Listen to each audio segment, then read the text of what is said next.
At Desjardins, we've always supported bringing people together. That's why we are the country's largest financial cooperative and one of North America's most secure financial institutions. But we do more than just bring people together. We take care of them at every stage of life. Because for Canadians, financial wellness and personal health go hand in hand. So as we evolve, we are creating a more holistic approach to support you and your employees better. And how are we doing this? By doing what we do best, with an approach to wellness with your best interests in mind. By recognizing that while plan members are part of a group, they still have distinct needs and financial goals. By looking beyond health benefits and using preventative programs to help plan members take a proactive role in their health.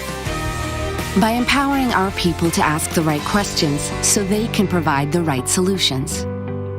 And empowering all Canadians to take control of their financial wellness and personal health to create the lives they want to lead, no matter where they live or what stage of life they are in.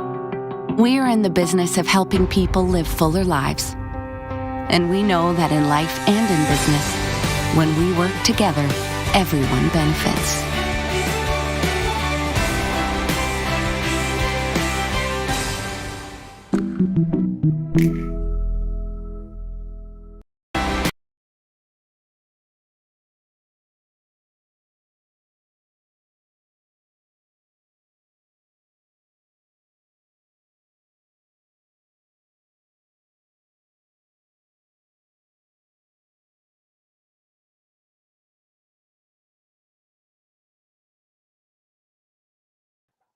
Hola, buenas tardes, comunidad. Gusto de saludarles. Son el día viernes 8 de abril, 6:07 de la tarde. Ya tenemos más detalles acerca del budget 2022 del gobierno federal y además respecto al affordable housing, también vamos a retransmitir lo que hoy a la 1:30 de la tarde en Hamilton se hizo el anuncio oficial de la nueva elemento, vehículo o cuenta para poder edificar hasta $40,000 libre de impuestos de entrada y libre de impuestos de salida. Ya después les vamos a dar más detalles cómo funciona. Muy similar a lo que es el Tax Free Saving Account y también al RSP. Se juntaron las dos propiedades, las dos cosas buenas que tiene cada una de las cuentas y crearon una sola. Y ahorita vamos a contarles un poco más acerca de lo que nos dijo hoy día el primer ministro Mr. Trudeau y la ministra de Economía y jefa de gabinete también, la señora Christian. El apellido no lo tengo aquí en la mano, pero tengo que aprendérmelo. Pero es la ministra de Economía nuestra. Y ahorita vamos a compartir Friedman. Ok, ahí está, Friedman. Entonces, compartir también pantalla con el video que tenemos preparado para ustedes. Luego vamos a comentar cada uno de los temas, cada uno de las partes, los 4 o 5 puntos esenciales enfocados en la parte de housing para que podamos discutirlo un poco más. Si tienen preguntas, por favor, lo pueden dejar en el chat. Nosotros contestamos, hacemos appointment para poder explicar y iniciar los procesos del Home Buyer Plan, primeros compradores, y tomar todos los beneficios federales, provinciales posibles para poder lograr tu vivienda tan anhelada. Tenemos mucha experiencia en esa área, más de 17 años trabajando en la comunidad, ayudando a ahorrar, ayudando a conseguir desde el punto de vista financiero, la base, que son los ahorros para poder contener y tener en la mano disponible el down payment. Así que, bueno, veamos lo transmitido el día de hoy y volvemos en unos minutos.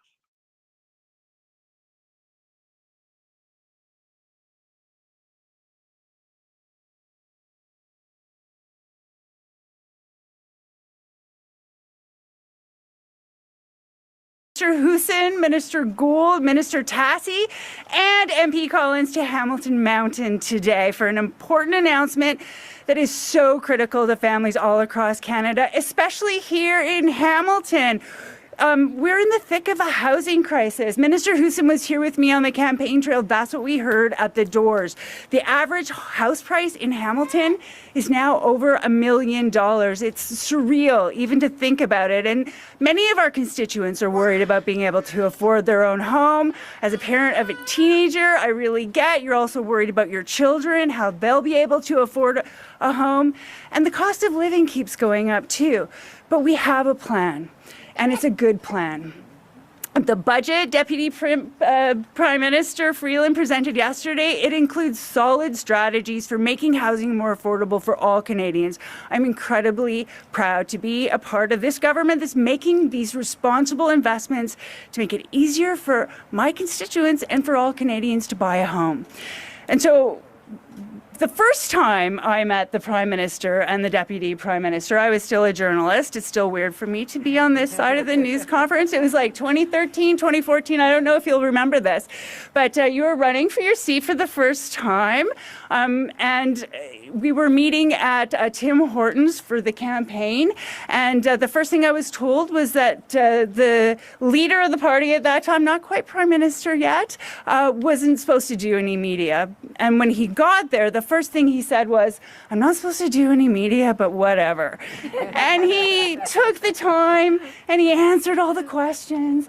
And it was really personable and friendly. And I was touched. And same with you, like, great interviews, really personable. I was very inspired. And they went inside the Tim Hortons and we waited for the shot after they were done speaking with constituents. I know as journalists, you spend a lot of time waiting outside. I'll keep it quick. I appreciate that.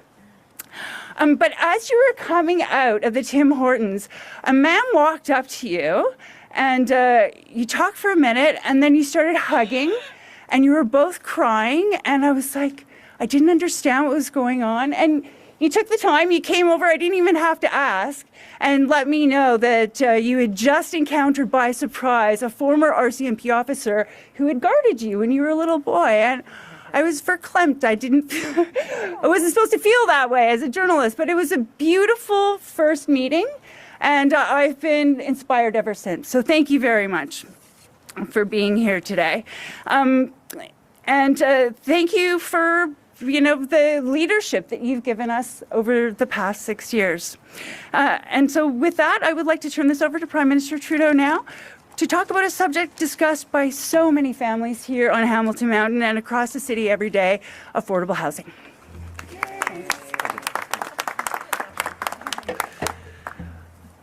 Thank you so much, Lisa, and thank you for reminding me of that story. You know, one of the most important things as leaders, as politicians, is to stay connected with people.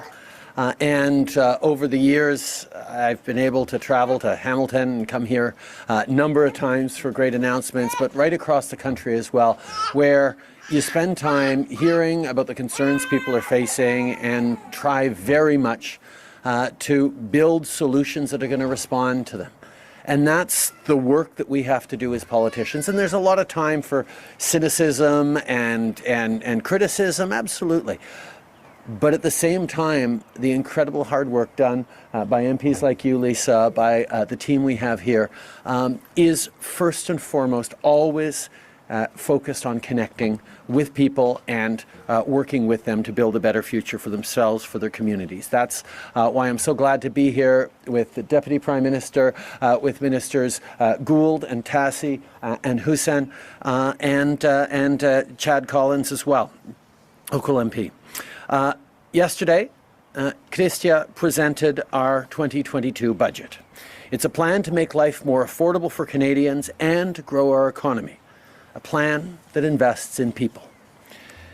Making life more affordable for Canadians, as Lisa said, has to start with addressing housing affordability. It's a big issue for a lot of Canadians, and it's a big issue to solve. There's no one silver bullet that's going to solve everything. That's why our plan has 3 key pillars. The first is helping people save to buy a home. The second is focusing on housing supply to make sure we're creating more homes across the country. And the third is putting an end to the speculation that is driving up housing prices unnecessarily in places like Hamilton and, quite frankly, right across the country. Canada needs more affordable housing. When Canadians work hard and save, they should be able to afford a home. That's certainly what Peter and Felicia did when they bought this beautiful home a few years ago, but even they've seen property values skyrocket since then. Pour beaucoup trop de familles, le rêve de devenir propriétaire dans le marché d'aujourd'hui est tout simplement hors de portée. Et il faut que ça change. Les jeunes Canadiens méritent de pouvoir se bâtir un avenir dans un chez-soi qui leur appartient, tout comme leurs parents ont pu faire avant eux. I met Ala and Amit earlier today, who have 3 young children and rent their home. We talked about the challenge of home affordability and the fact that even as they're working hard and trying to set aside some money, the growth of prices, the exponential costs of housing just get further and further out of reach no matter how hard they work now. That's not right.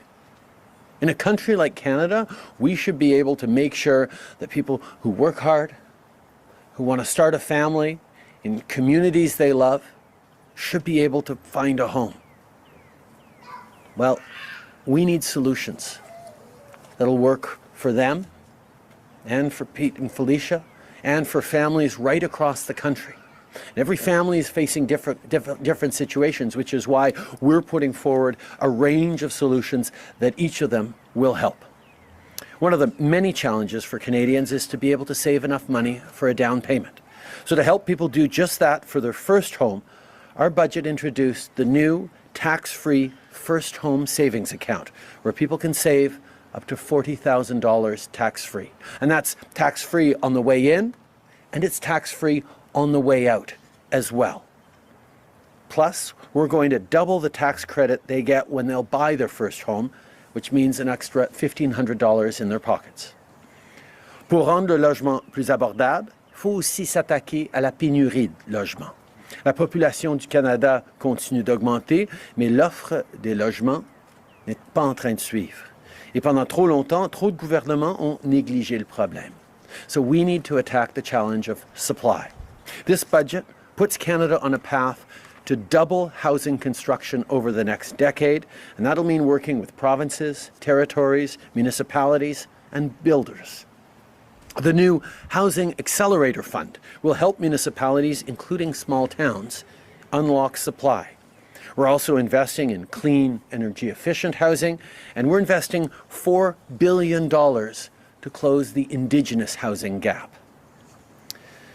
And finally, our third pillar is in our plan to make housing more affordable by curbing speculation. When foreign investors and corporations use housing as an asset, it drives prices higher and higher and makes homes out of reach of the middle class. Homes are to live in, to raise a family in, to build a life in, not a way to boost a balance sheet. So in this budget, we're going to be banning foreign buyers for 2 years, curbing speculative practices, and moving forward on a home buyer's Bill of Rights. Tous les Canadiens méritent d'avoir un chez-soi abordable. Avec ce budget, on se donne des outils pour changer les choses.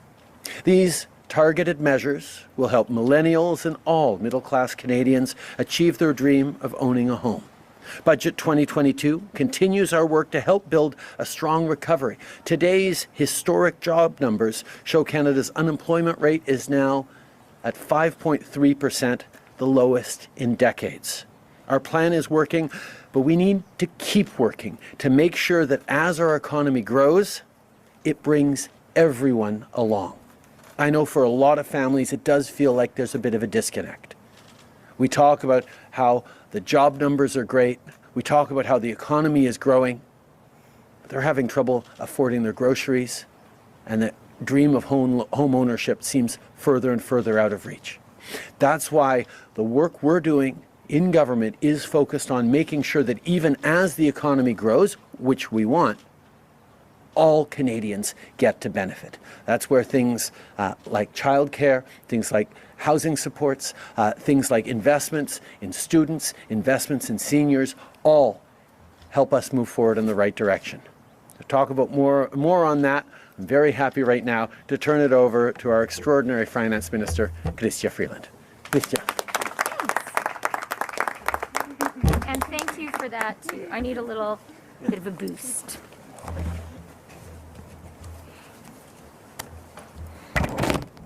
Okay, well, good afternoon, everyone, and thank you very much, Felicia and Peter and little Pete, for hosting us in your really beautiful home, and they have some very good renovations going on inside. I got some tips, and also Ala and Ahmed for talking to us. As you just heard from the Prime Minister, a centerpiece of the budget that we tabled yesterday is investing in people, investing in Canadians. And the evidence shows that when we invest in Canadians, the results are terrific. Just this morning, we learned that as of last month, the Canadian economy has recovered 115% of the jobs lost since the depths of the pandemic. That compares to the US, where only 93% of lost jobs have recovered. And think about that for a minute. When COVID hit, 3 million Canadians lost their jobs. That was 3 million tragedies. 3 million families really, really worried about their future. We've recovered all of those lost jobs and more. And in fact, the unemployment rate in Canada is now 5.3%. That is the lowest level since when we first began collecting comparable statistics in 1976. So thank you, Canadians. Extraordinary work getting through and climbing out of the COVID recession. But what we also know is it's not enough. Having a job is a really, really important part of making life affordable. It's an important part of paying the bills. But we know that people are struggling to afford housing in Canada. Mais nous savons que c'est un grave problème. Le Canada n'a pas suffisamment de logements. Il nous en faut plus, et ce, rapidement. Le budget constitue le plan le plus ambitieux de l'histoire du Canada à mettre en œuvre pour régler ce défi important. Au cours des 10 prochaines années, nous doublerons le nombre de logements que nous construirons. Canada has a problem. We just don't have enough homes. We have a growing population, which is great. Canada has the fastest growing population in the G7. But housing supply just has not kept pace. So we need to build more homes for a growing country, and we need to do it quickly. The budget that we presented yesterday has a plan to address exactly that problem by doubling the number of new homes that Canada will build over the next 10 years. And we also know that we need to make it easier for families like Ala and Ahmed's to get those first keys of their own. Here's how we plan to do that. We'll help Canadians save up for and buy their first home by doubling the first-time home buyer's tax credit and creating a new tax-free first home savings account.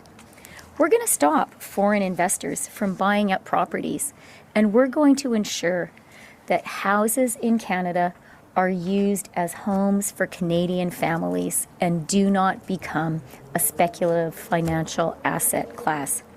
And we're going to support rent-to-own projects and move forward on a home buyer's bill of rights to make the market fairer for Canadians.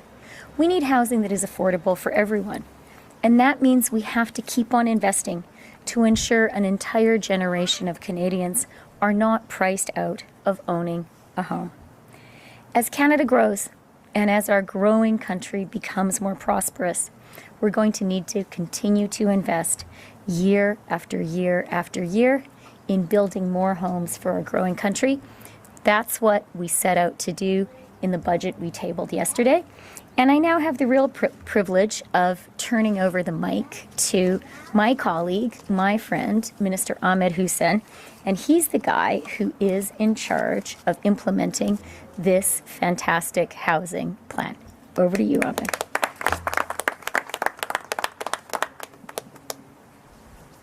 He doesn't need this. Thank you so much, Deputy Prime Minister Chrystia Freeland. Merci beaucoup tout le monde. Thank you for your remarks. Your continued hard work to ensure that Canadians are able to build the future of their dreams is incredibly important. Thank you for everything that you do. And Prime Minister, you and Chrystia are the Prime Minister and Deputy Prime Minister that brought in childcare, and now you're bringing in housing supports for Canadians. Thank you. Thank you very much. It is a pleasure to be here. Bonjour tout le monde. It is also great to be here with Ministers Tassi, as well as Ministers Gold and Lisa Hepner and Chad Collins. Great to be back in Hamilton. I went to school in this city, and it's always a pleasure to come back. And of course, I'd like to thank Felicia and Peter and Little Pete for welcoming us into your beautiful home. And nice to meet Ala and Ahmed. While talking earlier, I could sense the pride in this family. That you have a place that you can call your own. And growing up in social housing in Regent Park for a number of years, I can't even describe the peace of mind that comes with having a safe and affordable place that you can go to at the end of a long day at work or school. And for many Canadians, owning a home feels like a dream that is just a little bit out of reach. But the bottom line is that, as the Prime Minister said, owning a home should not be a luxury. It should be. It shouldn't be a luxury that is accessed by only a select few. It should be something that should be within reach of all working Canadians that save and work hard towards the dream of home ownership. And that's why our government recognized housing as a human right. We brought back federal leadership in housing. And we know people across the country are facing a number of different housing challenges across the spectrum. That's why we brought in the National Housing Strategy. And yesterday, Finance Minister Chrystia Freeland is helping to enable us to take the next actions with respect to housing challenges faced by Canadians through Budget 2022. We're investing over $14 billion that will create homes for even more Canadians from coast to coast to coast. Through Budget 2022, we're keeping our focus on bringing home ownership within reach. And as the Prime Minister highlighted earlier, it starts with helping people to save for their first home. It's really important. The new first-time homebuyer tax-free savings account will enable Canadians, first-time homebuyers, to put up to $40,000 in a tax-free savings account. And in addition to that, we will be extending the first-time homebuyer incentive program to 2025. Nous allons également étendre et continuer d'améliorer notre incitatif à l'achat d'une première propriété afin que plus de Canadiens puissent y avoir accès. That's on top of doubling the first-time homebuyers tax credit to $10,000. We're also investing $200 million into proven rent-to-own projects across the country, and we'll be working with nonprofits, with co-ops, with developers, with rent-to-own companies, and we're going to do our part to scale up the creation of rent-to-own models that actually work. We know a number of countries that have done this successfully, and we can learn a thing or two from them. C'est une excellente nouvelle pour tous les Canadiens. This is all great news for Canadians. But we're not stopping there. We've always believed in the need to continue to increase housing supply, because we know that with more homes on the market to rent and buy, prices will come down and stabilize. It is that simple. So we're going to help municipalities and regional governments to cut red tape, increase their capacity to build more supply and faster, and help them to put in place measures to unlock the barriers that prevent more housing supply.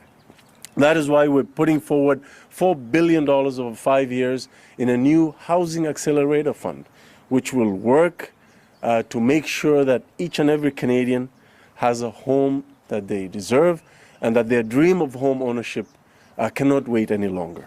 The program will give municipalities the support that they need and speed up the process, cut costly backlogs down, and have more than 100,000 homes built quickly. This is a win-win for Canadian families, renters, and buyers. By going after the speculators, foreign investors, and corporations who are using housing as an asset, we'll be able to unlock even more home ownership opportunities for hardworking Canadians and curb these unfair practices that are leaving many behind. Avec ce budget, nous rendons le logement plus abordable et nous le faisons en abordant la question sur tous les angles. I think all of us are here today because we agree that this budget recognizes one important fact. All Canadians deserve the homes that they dream of. You deserve a place where you can safely tuck your kids at night and celebrate all the great milestones that come from living a good, hardworking life. We want to make sure owning a home is a reality for you and your kids. And with an additional $14 billion that we are investing in housing through Budget 2022, thank you, Christia, we'll do our part to help you achieve that. And, I just want to say, this is about, if you're buying your first home, we will help you save for your first home. We will help bring in more rights for buyers and renters. We will tackle unfair housing practices in the housing market, and we will work to end chronic homelessness. That's what this is about. Thank you very much. Merci beaucoup. Merci. Nous allons 20 minutes pour des questions maintenant. We have 20 minutes for questions. One question, one follow-up per reporter. Une question et une question de suivi par journaliste. On commence avec Camille. Bonjour, Camille Feyereisen pour Radio-Canada. Je vous demandais de répondre aussi en anglais après, s'il vous plaît. Pour aider les gens à faire face à l'inflation, en ce moment, les premiers ministres Doug Ford, Jason Kenney ont coupé les taxes sur l'essence. Le Québec a envoyé des chèques. Pourquoi, de votre côté, ne pas avoir offert un répit immédiat en dehors de l'aide au logement? Et est-ce que les provinces ont eu tort d'agir de la sorte? Je pense que tous les niveaux de gouvernement sont en train de répondre de leur façon aux défis auxquels les gens font face. On sait que c'est un moment, même avec la croissance économique dans l'économie, où beaucoup de Canadiens ont de la difficulté à payer l'épicerie, à payer l'essence et en plus à s'acheter une maison. C'est pour ça qu'on a mis de l'avant des mesures pour aider avec ces coûts-là. D'abord et avant tout, au niveau des garderies, on est en train de créer des nouveaux espaces, on est en train de baisser le prix à travers le pays pour qu'on puisse aller jusqu'à 10 $ par jour à travers le pays en dans 5 ans. C'est des grosses réductions dans les coûts de la vie pour les Canadiens. On est aussi en train d'augmenter l'allocation canadienne aux enfants, l'aide aux aînés au niveau de l'inflation pour pouvoir continuer à jongler avec cette inflation.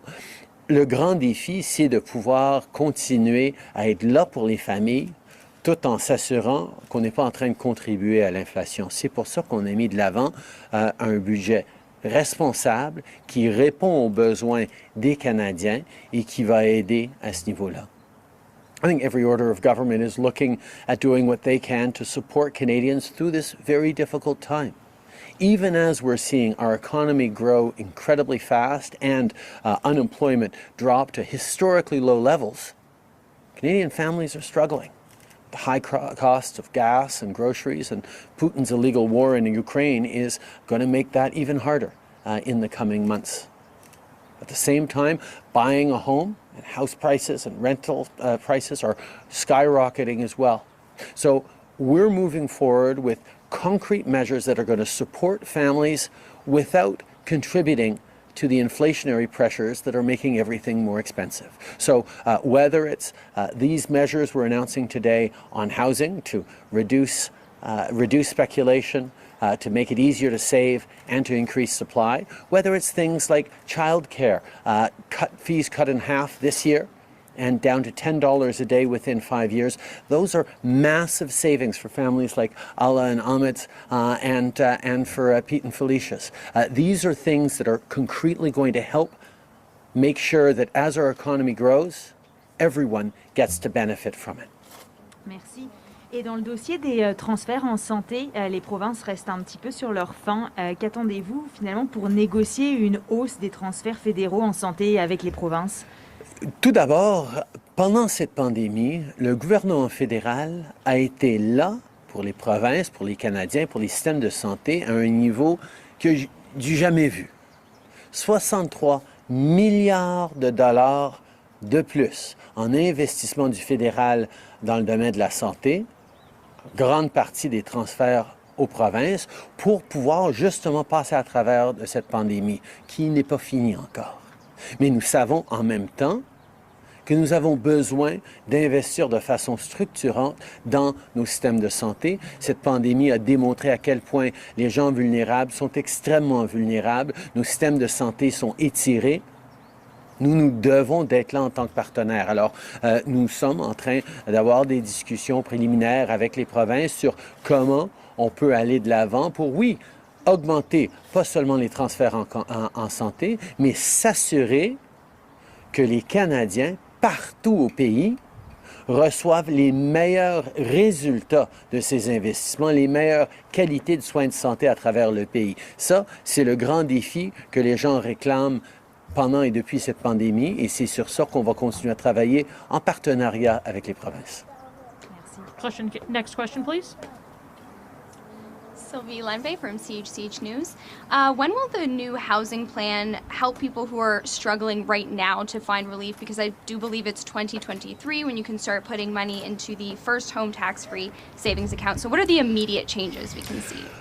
Over the past number of years, we've made significant investments in housing, but as we're seeing, we need to do even more. In 2017, we came forward with a national housing strategy that's up to about $70 billion worth of investments that is helping millions of Canadian families get into their homes over the past few years. There's much more to do. One of the things that is most immediate is the Rapid Housing Initiative, which is actually moving very, very quickly to create more supply in cities across the country. There are many different measures we're putting forward. Some come in quicker than others, but all of them need to be designed right to actually help and not harm the housing markets in Canada, not drive prices up further, which is why we're going to continue to focus on that. But I will turn to Christia to complete that answer on housing. Well, I'll just add a couple of things. So we do recognize that there's an affordability challenge right now for the most vulnerable Canadians. And that's why part of the housing package is a $500 top-up to the Canada Housing Benefit. So that's going to go to the people who need it most. And it will really help a lot of Canadians and Canadian families to pay their bills. The other thing that I would add is, you know, when I tabled the budget yesterday, I said there is no single silver bullet that is going to solve Canada's housing crisis. Nothing that is going to mean that tomorrow every single Canadian can own a home in the neighborhood where they want to live.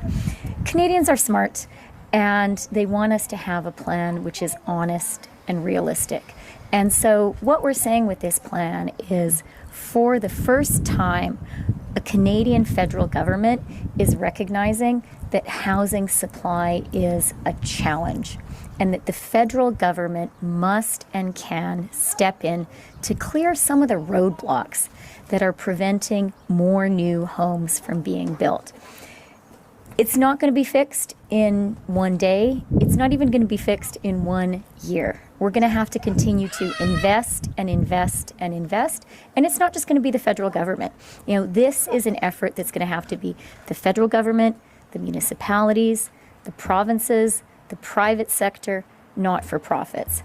But what we're all saying here today is we are committed to working hard and to investing and to clearing, you know, those little systemic barriers that are a big part of why not enough Canadians can afford to buy a home. Okay, thank you. And your first stop after presenting the budget is here in Hamilton. Why? Because Hamiltonians are incredibly proud of their city, as Alla and Ahmed talked to me about earlier, and it's a great example of a place that used to be known for a level of affordability that is now stunningly out of reach. To talk about a good typical neighborhood like this one, where the average house prices are $1 million, it just doesn't make sense to a whole lot of people. And I think this is something that we see resonating and reflected across the country. I also remember from the election campaign that we made a big housing announcement here in Hamilton as well. This is something that has mattered to us as a government, to us as a party, and to us as a team for a long time. And it's great to be back in Hamilton. Next question. Good afternoon. This is Lisa Pileski from Global News Hamilton. I'm asking some questions on behalf of my colleagues in Ottawa. Just given that hitting the benchmarks in the budget that you've set for new home construction will depend heavily on take-up by provinces and municipalities like Hamilton, where are we at today? Can you speak to what you expect of these other jurisdictions? I think every jurisdiction across this country and every order of government recognizes that housing is not a luxury that only some should be able to afford in a country like Canada. Families that work hard, that want to build a future for themselves in neighborhoods that they love, need to be able to get into the housing market. And unfortunately, what we're seeing for far too many people is no matter how hard they work as young families, the benchmarks and the cost of entry into the housing market just seems to get further and further away faster than they can save and can move forward. This is a problem not just that the federal government needs to solve, although we have significant levers that we've put forward to help solve it, but it's for provinces and it's for municipalities.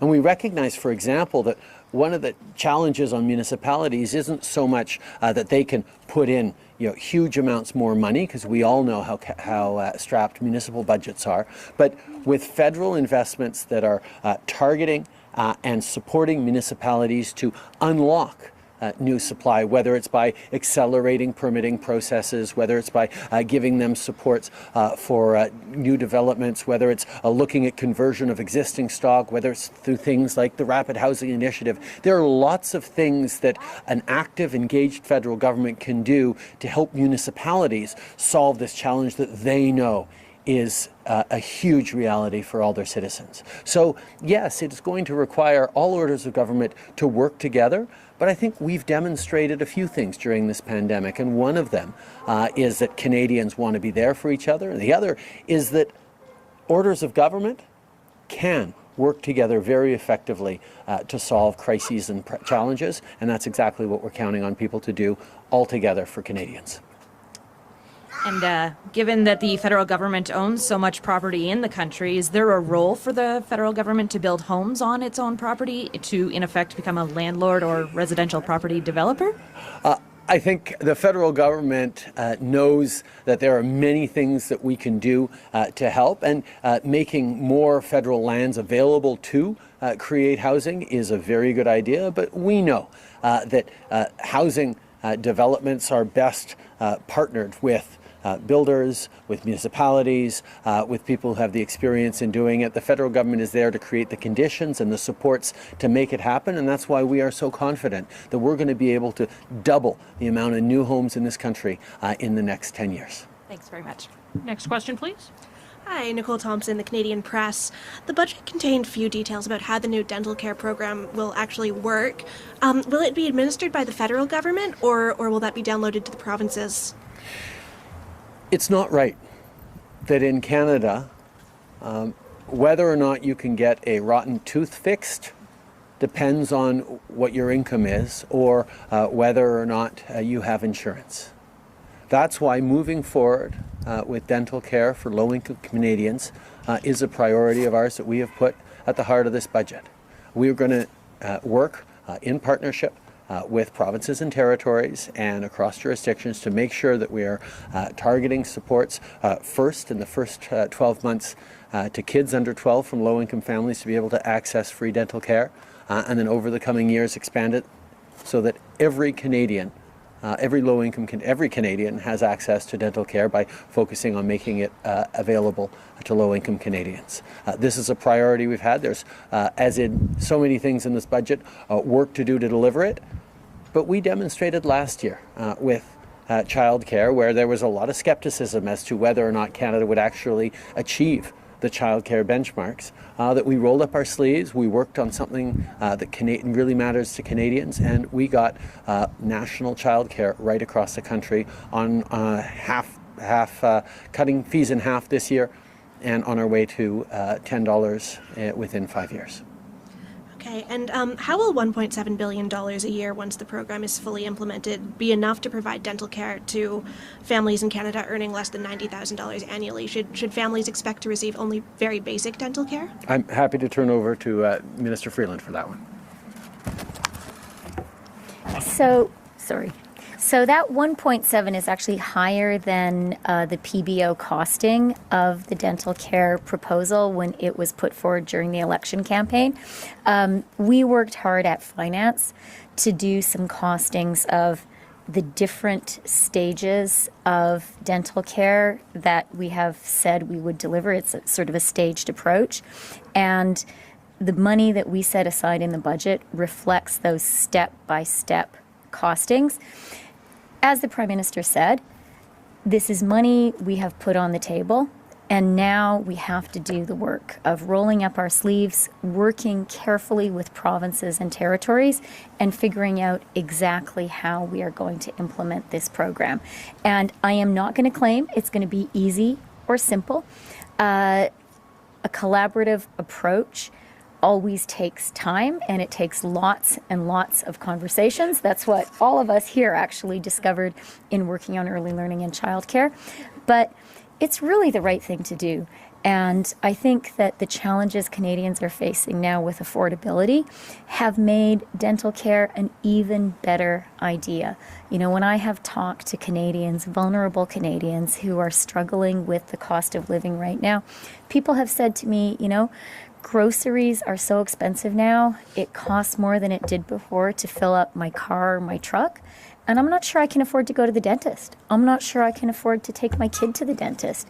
And I think it's just not right in our country for someone to lose a tooth or have to go to emergency because they don't have the money to go to the dentist. So we are going to do this. There is a significant amount of money in the budget to pay for it. And now we have to roll up our sleeves in order to, you know, work with the provinces and territories and develop a program. Next question, please. Hi there, Dan Takama from CBC News. I have a question on behalf of my colleagues in Ottawa, and if you wouldn't mind answering in French as well, that would be great. The federal budget talks about the need to address chronic labor shortages, but in Canada, there are thousands of skilled workers and recent grads who are waiting in limbo, but can't get permanent residency. IRCC hasn't held express entry draws for the Canadian Experience class since last September, for the Skilled Workers Program since 2020. Can you give them a concrete date as to when draws, which used to happen every 2 weeks, will happen, and what those whose visas are expiring in the coming weeks and will have to leave Canada because your government hasn't allowed them to apply for PR, will they be granted an extension on their visas? Canada is a country that has benefited incredibly from people coming here from all around the world and building a life for themselves, building communities for all of us, and building a stronger Canada. And we're going to continue.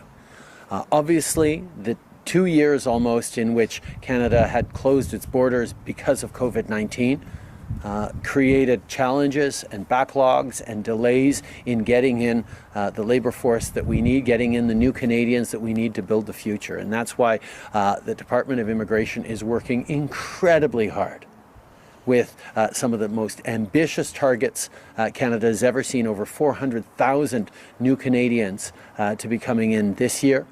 At the same time as we're dealing with refugee crises, of bringing in over 40,000 Afghan refugees, of responding to the humanitarian disaster that is Putin's illegal war in Ukraine. We are working incredibly hard to make sure that we're continuing to welcome in families who will be successful, be able to contribute and grow our economy. And I can assure you that Immigration and Citizenship Canada is pulling out all the stops to solve the challenges that our system is facing right now.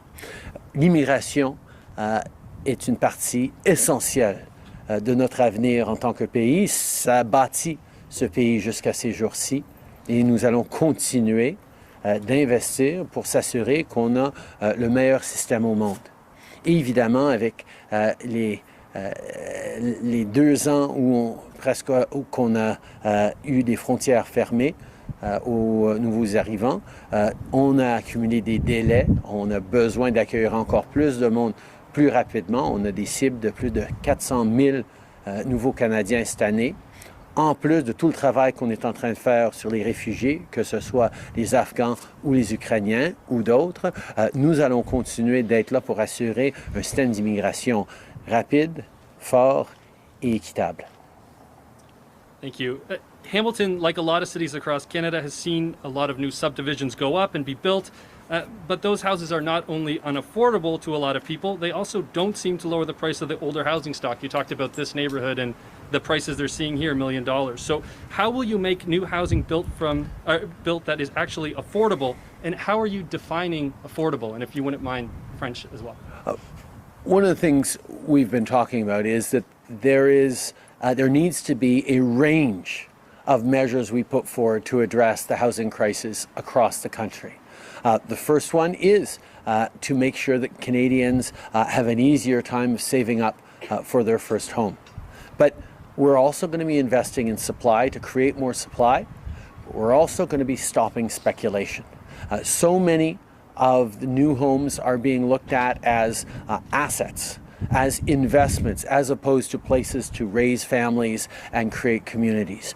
By cracking down on foreign buyers, by banning foreign buyers for the next couple of years, by making sure that we're standing up for home buyers' rights with the Home Buyers Bill of Rights. These are things that are going to ensure a fairer market and more access to people, that even as we increase supply, we should create paths into that supply for families. Nous savons que on a des défis au niveau du logement à travers le pays. C'est pour ça que nous mettons de l'avant une gamme de solutions pour, oui, aider les Canadiens à épargner, oui, créer plus d'offres de logements à travers le pays, mais aussi en limitant l'utilisation d'achats de logements comme investissement. Des maisons, c'est pour élever des familles, c'est pour bâtir un avenir, une communauté. C'est pas pour faire de l'argent dans le court terme ou le moyen terme pour des grandes entreprises ou bien des investisseurs étrangers. C'est pour ça que nous amenons une interdiction de l'achat par des propriétaires étrangers pendant les prochaines années. We have time for one last question. It's Sebastian Braun from the Hamilton Spectator. You committed in the budget to studying the taxation of real estate investment trusts. Why is it taking it so long, and why don't you just do it? These trusts have amassed massive portfolios of rental properties all across the country, and often hiking up rents, pushing tenants out, in effect financializing the housing market, which seems to be something that you guys want to stifle. So, yeah, as I said, we will be cracking down on the financialization of the housing market. Houses aren't supposed to be assets for wealthy investors. They're supposed to be homes where families can raise their kids and create neighborhoods and communities. So on that, I'll pass it over to Chrystia Freeland. Yeah. Thank you, Prime Minister, and thank you for the question. So this is something we are absolutely committed to doing.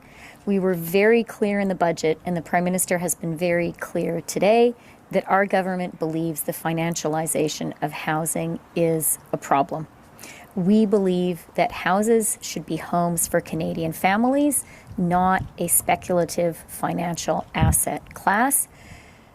Our tax system and our investment system are complicated, and we are committed to acting. We're also committed to doing it carefully. But make no mistake, we are going to act, because this is a problem for Canadians, and Canadians want us to act to end the financialization of housing. And I do want to say one more thing about supply, if I may. So there was a really good question a moment ago about how, there are these new homes being built, new suburbs springing up, but the houses there don't seem to be less expensive. And we have these new suburbs, but the houses in older, beautiful neighborhoods like this one don't seem to be getting less expensive either. So what's going on and what can you do about it? And I just want to emphasize how important the supply side of this is. There are a lot of challenges with housing in Canada, and that's why our housing plan has a lot of different planks in it. But the most fundamental fact is our population is growing faster than our supply of housing. It's just a problem of numbers and of math.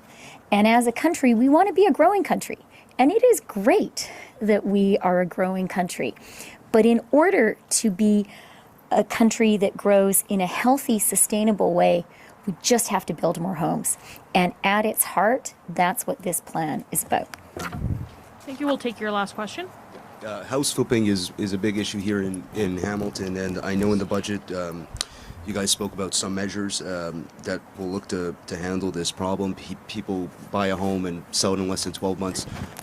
What sort of things are we talking about here? Are we talking about taxes, you know?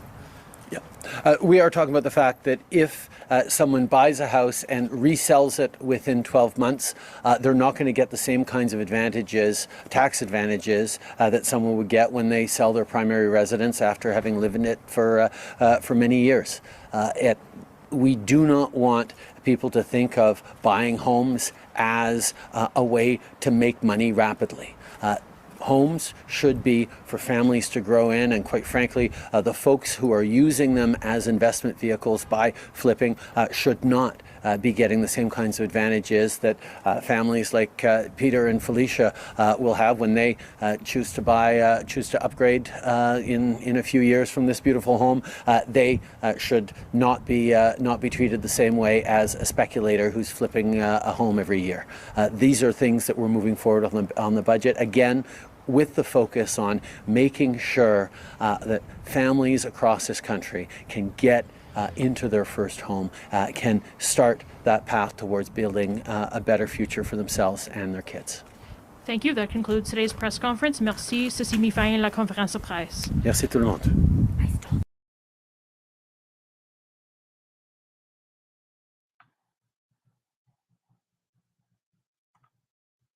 Bueno, eso ha sido el comentario y las noticias acerca del nuevo funding respecto al tema housing.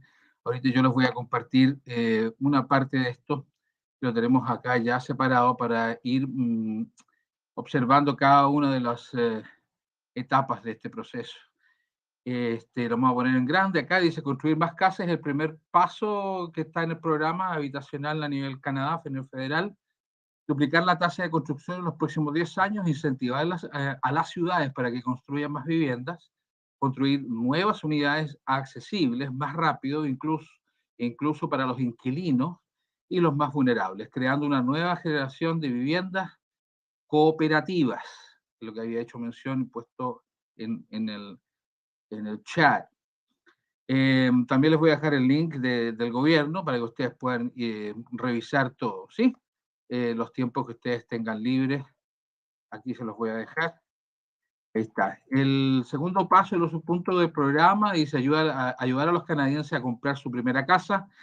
Se presenta una cuenta de ahorro nueva, ¿sí? Parecida al Tax Free Saving Account o parecida, muy similar al RRSPs. El RRSPs, la ventaja que tiene, y el programa va a seguir funcionando en el Home Buyer Plan, tú ponías la plata o sigues poniendo tu dinero ahí con un máximo de $35,000 por persona, son parejas 70,000, libre de impuestos al sacarlos para el down payment en el Home Buyer Plan. Y a medida que tú vas depositando, vas reduciendo el ingreso y no pagas impuestos. Y el Tax Free Saving Account, la ventaja que tiene, que también crece un interés compuesto dentro de la cuenta, pero no tiene implicaciones de taxes, tanto para depositar o como para girar, no te cobran impuestos. El caso del RSP está específicamente creado para la pensión o para comprar vivienda para dar el down payment con esos montos máximos. A esto se le suma otro programa que se llama el Tax Free Home Saving Account. Presentamos una cuenta de ahorros para la vivienda libre de impuestos para permitir que los posibles compradores de vivienda por primera vez ahorren hasta $40,000. O sea, si tenemos Home Buyer Plan con $35,000, más estos 40.000, ya son 75.000, ¿verdad?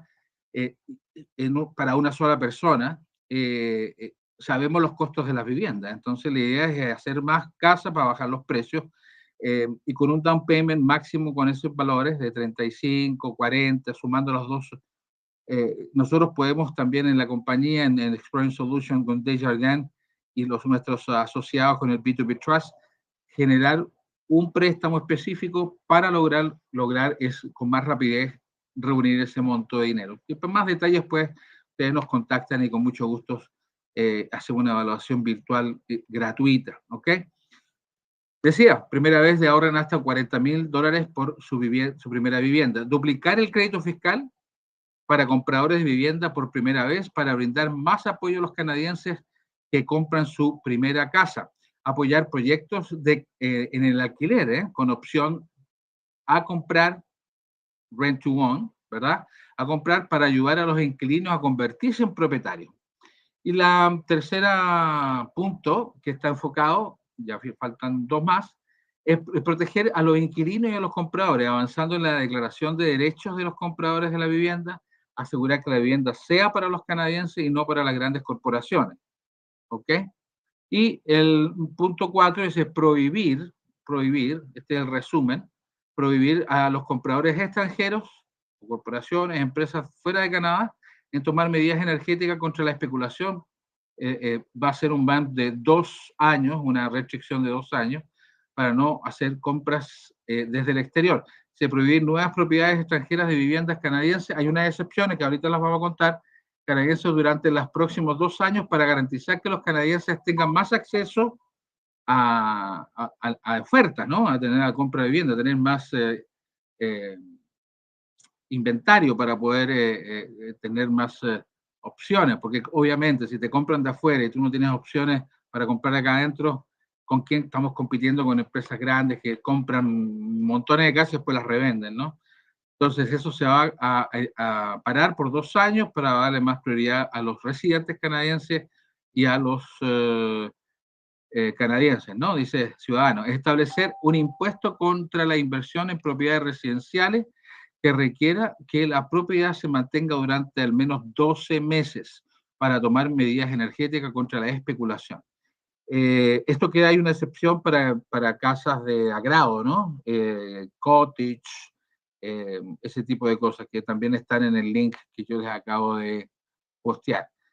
Y por último, dice, todos merecen un lugar seguro y accesible para llamar al hogar, es lo que es el mensaje del gobierno, para apoderar a muchos canadienses, en particular los jóvenes. El sueño de ser dueño de su casa propia se siente como si estuviera alejado cada vez más. Y eso lo sentimos mucho, ¿cierto? Entonces hoy día tenemos que tratar de buscar la forma de poder conseguir eso. Y para eso está Exploring Solutions, y con mucho gusto en estos años hemos aprendido a usar el sistema, hemos guiado a muchas familias a lograr ese objetivo y queremos invitarte a que nos contactes también. Así que esta es la invitación hecha y solo queda despedirme. Gracias por la atención. Si alguien quiere hacer alguna pregunta, ahí está el celular, ahí está la página web y los links para que ustedes se comuniquen en forma interna. Con mucho gusto los asesoramos en forma gratuita, ¿ok? Que pasen una muy buena tarde. Es todo por hoy. Chao, chao.